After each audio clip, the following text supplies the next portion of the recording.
রহমতুল্লাহ বারাকাতু। সম্মানিত সাংবাদিক বন্ধুগণ, সম্মানিত প্রিয় নগরবাসী, আমি আজকে এখানে কোনো বক্তব্য দিতে আসিনি। এটা কোনো রাজনৈতিক প্ল্যাটফর্মও না।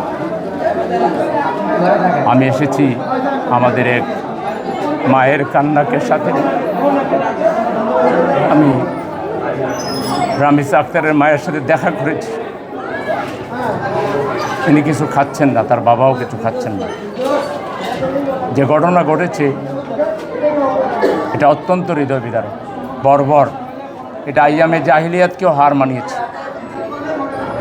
আমি প্রথমে বলতে চাই, এই বিল্ডিংয়ের কেয়ারটেকারকেও সরকারকে আইন শৃঙ্খলার আওতায় নিতে হবে।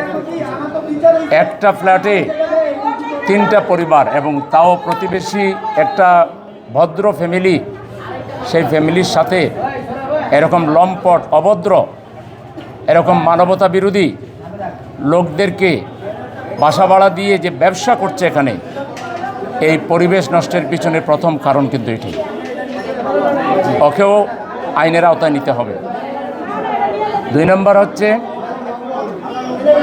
এই সোহেলকে শুধু এবং তার ওয়াইফকে গ্রেফতার করাই সরকারের একমাত্র কাজ না। দ্রুত বিচার ট্রাইব্যুনালে এজ আর্লি এজ পসিবল আইনের নিয়ম মেনে যথাসম্ভব, যত তাড়াতাড়ি সম্ভব ওর বিচার নিশ্চিত করে গোটা নগরবাসীকে, গোটা জাতিকে আশ্বস্ত করতে হবে। আমি পরিষ্কার বলে দিচ্ছি, আমি এই নগরের একজন খাদেম হিসাবে, বাসিন্দা হিসাবে, আমি জামাত ইসলামী ঢাকা মহানগরী উত্তরের আমির মোহাম্মদ সেলিম উদ্দিন বলছি, এই পরিবারের এই ছোট্ট শিশু, আমরা তার কাছে লজ্জিত।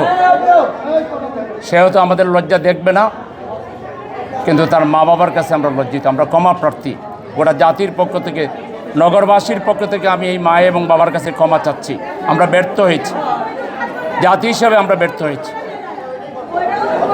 আমরা পরিষ্কার বলতে চাই, এই নগরীতে আর ফার্দার কোনো কোন, এখানে কোনো ধরনের কোনো এই যে মানুষের উপরে জুলুম অত্যাচার যদি চলে, আমি গোটা নগরবাসীকে সাথে নিয়ে দৌড়বার আন্দোলন করে তুলব।